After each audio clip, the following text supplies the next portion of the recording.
నమస్తే అమ్మా. నమస్తే తల్లి. అమ్మ, సంక్రాంతి అయిపోయిందంటే ఇకంతా శివోహం, అంతే శివ అంతే. మహిమలు, శివమాలలు అన్ని స్టార్ట్ అవుతా ఉంటాయి. అయ్యప్ప మాల అయిపోయి శివమాలలు స్టార్ట్ అవుతా ఉంటాయి. శివరాత్రి దాకా ఇదే కదా ఒక 1-2 మంత్స్. సో మనం కొన్ని శివ లీలలకి సంబంధించి కానీ, శివ భక్తులకి సంబంధించి కానీ కథలు చెప్పుకుందాం. సో ఈ వరుసతో ఈ రోజు నుంచి మొదలు పెడితే ముందు ఏ కథతో మొదలు పెడతారు? అమ్మా, శివుడు భక్త సులభుడు, బోళాశంకరుడు, అసుతోషుడు. వీటన్నిటికీ అర్థాలు ఒకటే. అసుతోషుడు అంటే అప్పటికప్పుడు తృప్తి పడిపోతాడు, నువ్వు ఎక్కువ రోజులు చేయాల్సిన పని కూడా లేదు. అటువంటి శివుడికి సంబంధించినటువంటి ఆయన భక్తులను అనుగ్రహించినటువంటి కథలు మనకి అనేకం ఉన్నాయమ్మా.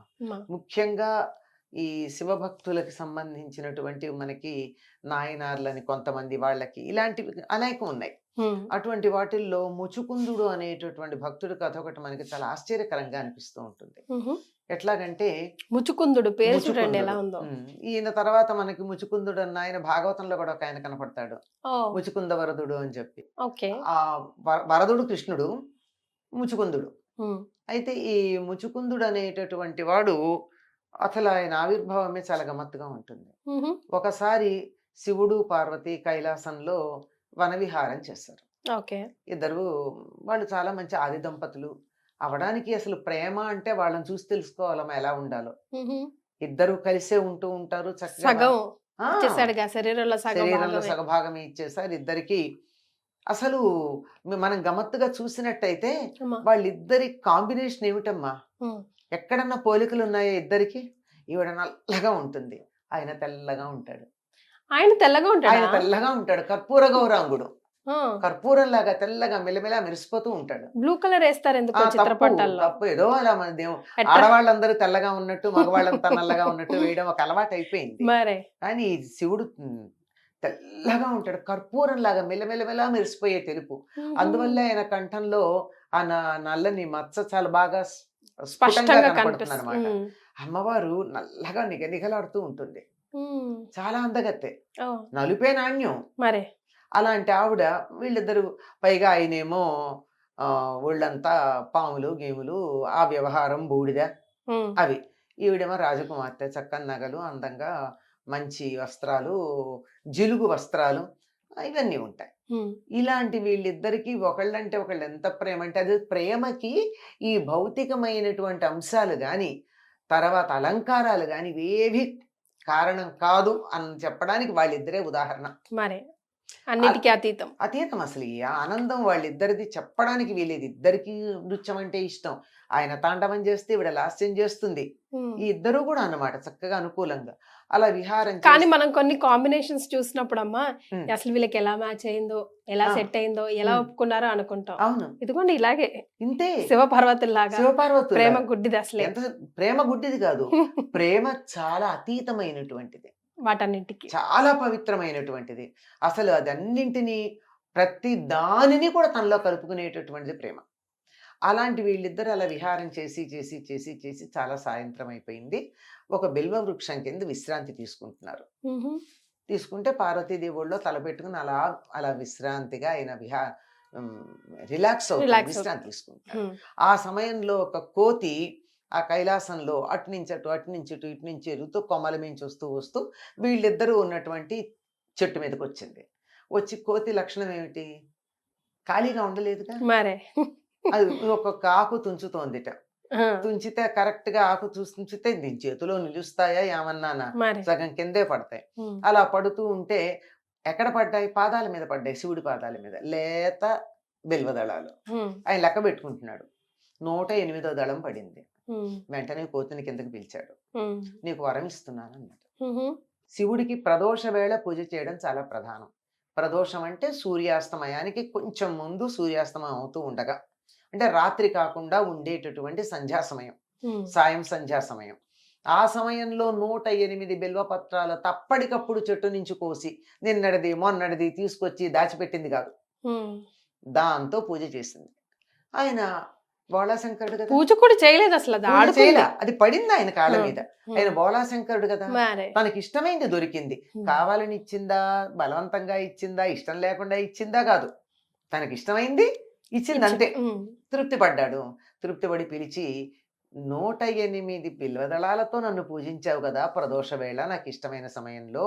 అందులో నేను చాలా పార్వతీదేవితో కలిసి విహారం చేసి ఆనందంగా ఉన్న సమయంలో పూజించావు కదా నన్ను.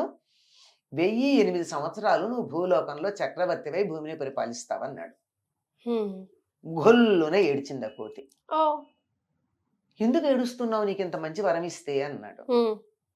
భూలోకంలోకి ఎందుకు వెళ్ళాలయ్యా? కైలాసంలో ఇలా నిన్ను చూసుకుంటూ ఇక్కడ ఉండే అదృష్టాన్ని వదులుకుని మరే. నేను భూలోకంలోకి ఎందుకు వెళ్ళాలి? పనిష్మెంట్ ఇప్పుడు దానికి. నాకు అది పనిష్మెంట్ కదా. కాదు, నన్ను ఎవరైతే ప్రదోష వేళ బిల్వ పత్రాలతో అర్చిస్తారో వాళ్ళకి ఈ ఫలితం ఉంటుంది అంతే, నేను చేయగలిగింది ఏం లేదన్నాడు. కర్మ సిద్ధాంతం. మరి మనం మంచి చేస్తే మంచి ఫలితం, చెడు చేస్తే చెడు ఫలితం. ఈ ఫలితం తప్పదు. అక్కడుండి కూడా నువ్వు నా అంటే ఒకటి అడిగాడు. అక్కడుంటే కూడా నీ మీద నా భక్తి పోకుండా ఉండేటట్టు, భక్తి నాకు గుర్తుండేట్టు వరమియ్యి. సరే నీ మాట ప్రకారం నేను భూలోకానికి పెడతాం. అది ఇప్పుడు భూలోకానికి వచ్చిన తర్వాత ఏం జరుగుతూ ఉంటుంది? భక్తి పోతుంది. మనకి జై విజయుల కథ చూసాం. హిరణ్యకశిపుడికి వాళ్ళకి భక్తి ఉందా? శత్రుత్వం ఉంది. కానీ శత్రుత్వం ఉంది కానీ వాళ్ళ సంస్కారం ప్రకారం విష్ణువు అంటే ఇష్టం కనుక భక్తి ఈ శత్రుత్వం కలిపి వైరభక్తి అయింది వాళ్ళది.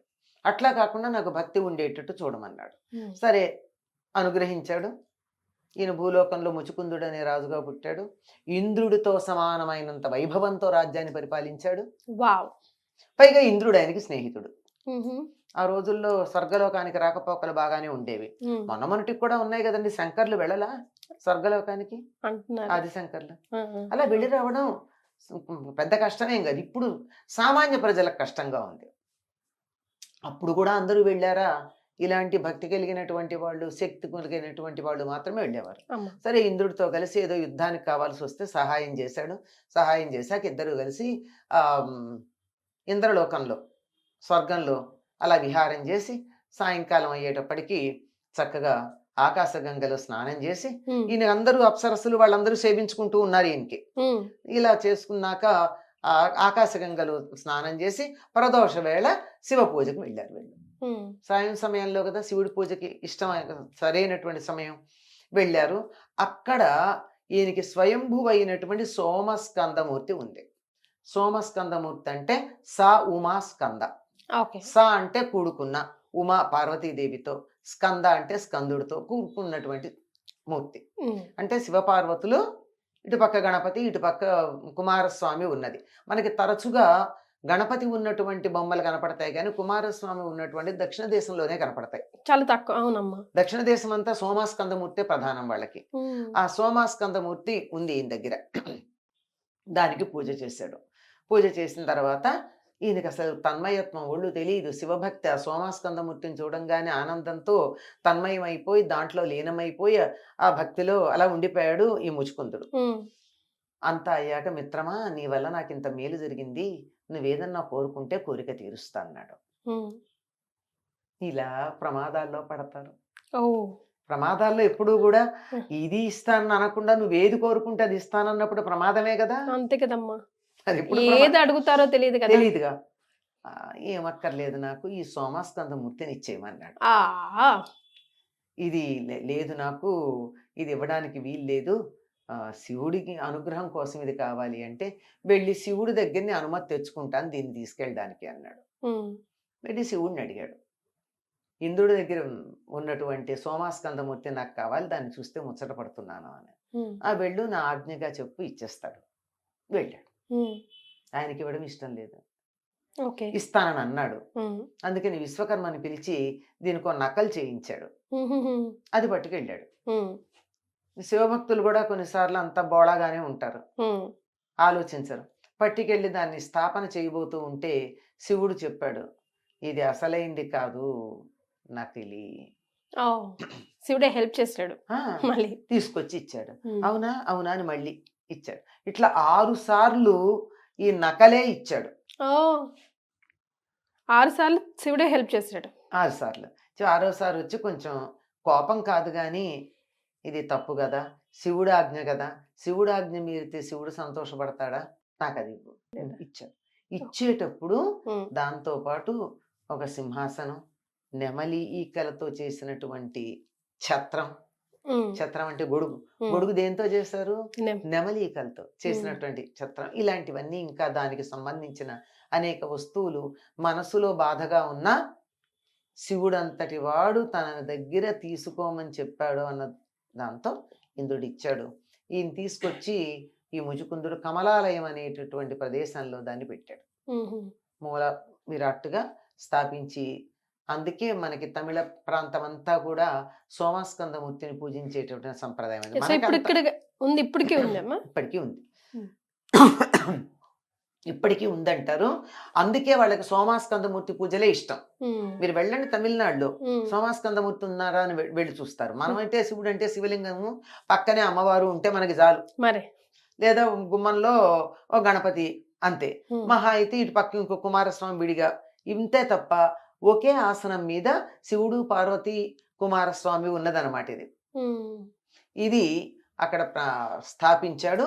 అప్పటి నుంచి ఆ ప్రాంతం అంతా కూడా సోమాస్కందమూర్తిని పూజించడం మనకి అలవాటుగా వచ్చిందంటే, శివుడికి పూజ చేస్తే ఉమ్. తెలిసి చేసినా తెలియక చేసినా ఆయనకి ఒక్క మారేడు దళం అర్పిస్తే అంతటి శక్తి ఉంటుంది. ఆయన 108 దళాలు అర్పించాడు గనక 1008 సంవత్సరాలు చక్రవర్తిగా పరిపాలన చేశాడు. ఉమ్. ఇప్పటిగా కమలాలయ అన్నది దాన్ని త్యాగే తర్వాత ఆ సోమాస్కందమూర్తిని త్యాగేశ్వరుడు అన్న పేరుతో పిలుస్తారట. ఓ. ఈ పేరు మీదే మనకి త్యాగరాజు మొదలైనటువంటి పేర్లు వినపడుతూ ఉంటాయి. అవునమ్మా. ఇక్కడ త్యాగం ఏమిటి, వాడు ఏం సాక్రిఫైస్ చేశాడు, ఎందుకు ఆ పేరు పెట్టారు అని అంటారు. ఉమ్. త్యాగేశ్వరుడు అనబడేటటువంటి స్వామి యొక్క అనుగ్రహం ఉన్నటువంటిది అని అర్థం అక్కడ. ఉమ్. ఆ విధంగా అక్కడికి వచ్చాడు శివుడు. ఎంత బోలాశంకరుడో చూడండి. ప్రదోష వేళ బిల్వదళాలతో పూజిస్తే 1008 సంవత్సరాలు భూలోకంలో పరిపాలన చేస్తాడని.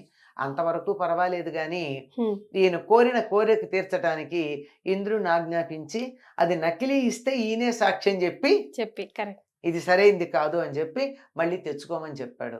అంచేత శివుడు తొందరగా అనుగ్రహిస్తాడు. చాలా తేలిక శివానుగ్రహం పొందడం. ఎస్. సో మనం చెప్పుకోబోయే ఈ శివ స్టోరీస్ లో మొదటి స్టోరీ ఇది. ఇదమ్మా. చాలా సంతోషం అమ్మా, ధన్యవాదాలు. నమస్కారం.